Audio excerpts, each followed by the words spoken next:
Salut à tous les amis, très heureux de vous retrouver. C'est l'avant-match Saint-Étienne qui reçoit Paris FC samedi après-midi à Geoffroy Guichard à 15 h. C'est la 13e journée du championnat de France de Ligue 2.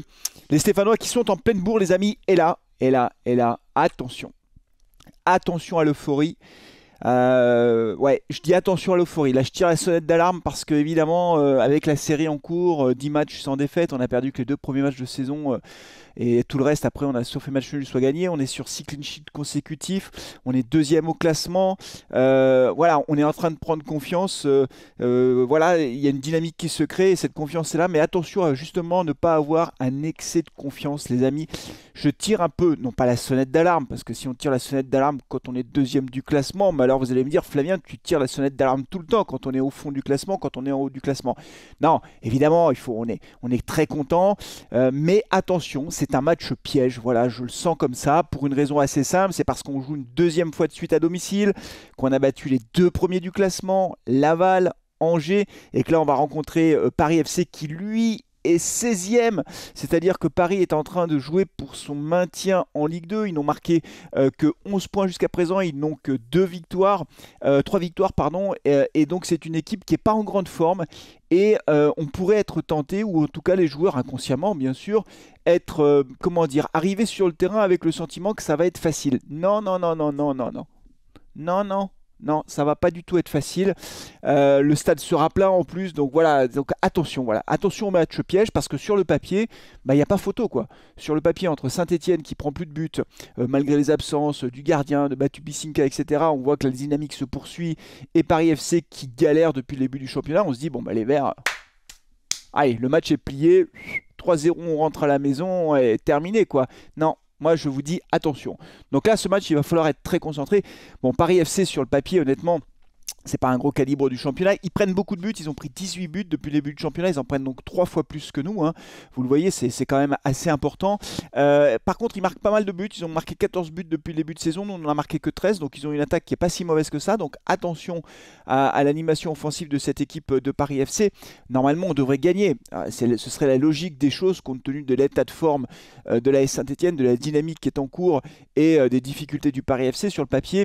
J'ai envie de dire que toutes les cases sont cochées, un stade plein, une ambiance de folie, une équipe en pleine bourre, etc. Bon, ben voilà, non, justement, il faudra vraiment faire très attention, notamment sur les petites déconcentrations que l'on a quand même constatées par moments face à Angers.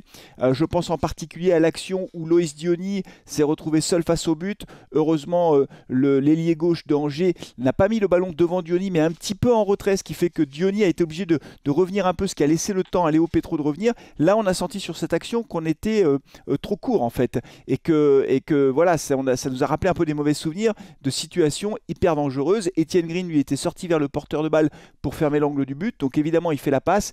Étienne Green est battu. Heureusement Léo Petro était là, mais attention à ces séquences de jeu.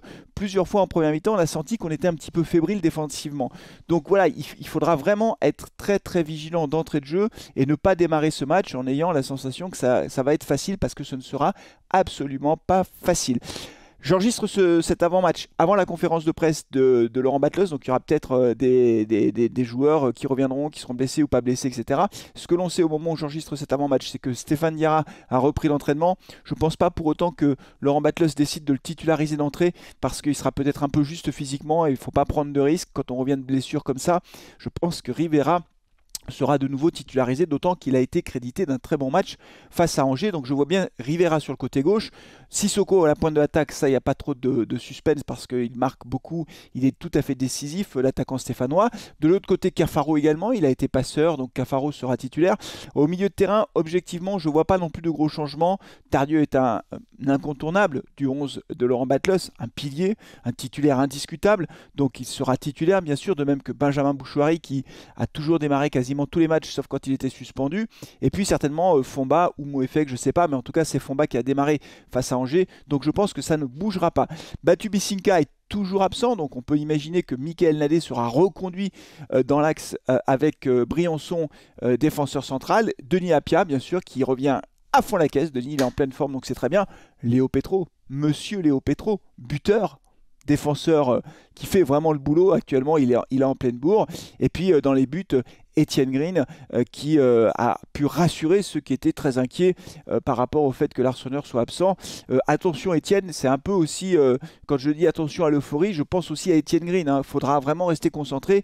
Il nous a fait un bon match, il a fait 2 arrêts décisifs, mais attention, attention, attention, il faudra être présent de la première à la dernière minute, ne pas faire d'erreur. Donc c'est un match qui sera particulièrement difficile pour l'AS Saint-Etienne. Moi, ce que je souhaite, parce que en fait, on va pas gagner tous les matchs jusqu'à la fin de saison. On va pas rester, on va pas finir avec encore 20 clean sheets, ça c'est pas possible, ou 20, je sais pas combien il reste de matchs, encore 25. On va pas rester avec 25 clean sheets, ça n'existe pas. Donc ce qu'il faut aujourd'hui, c'est regarder derrière en fait. C'est regarder notamment à quel nombre de points, à combien de points se situe celui qui est 6e. On va déjà viser, si vous le voulez bien, les 5 premières places, même si là on est 2e et qu'on a envie de rester 2e, parce que 2e ça veut dire monter direct. Moi je vais regarder quand même en priorité celui qui est 6e. Et aujourd'hui celui qui est 6e c'est Rodez.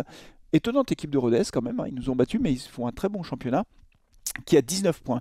Pour le dire autrement, on a 5 points d'avance sur Rodez.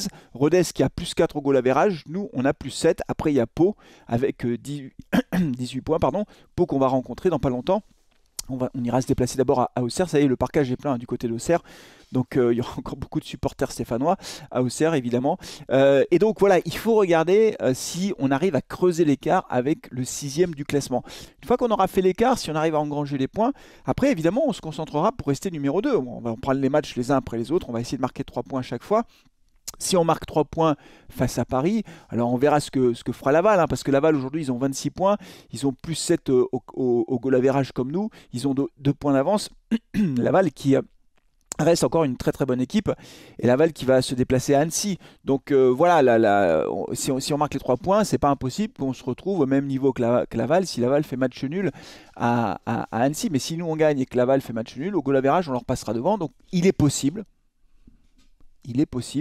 qu'on soit premier à l'issue de cette journée du championnat de France.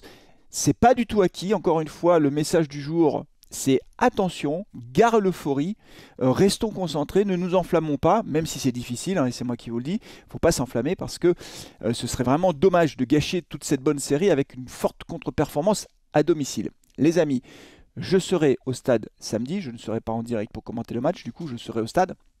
Je ne sais pas trop ce que je vais faire en fait.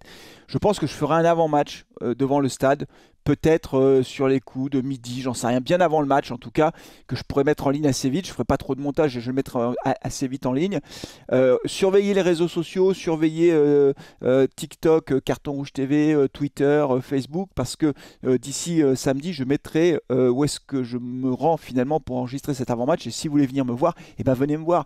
Et si vous voulez dire un mot au micro, vous direz un mot au micro, vous nous direz comment vous sentez ce match. Voilà, si on peut être 4 ou 5, et peut-être même plus, pourquoi pas, pour pouvoir parler de cet avant-match, ce sera super. Pour l'instant, on va se dire c'est plutôt midi devant le stade. Et puis bien sûr, après, ce que je ferai, c'est que je ferai le débrief devant le stade Geoffroy Guichard, bien sûr. Il y aura Ghislaine qui sera là pour la caméra. Et donc, je ferai le débrief devant le stade. Normalement, vous devriez me trouver assez facilement, les amis. Enfin, je serais ravi de vous rencontrer. Voilà, ça me fera plaisir, tout simplement.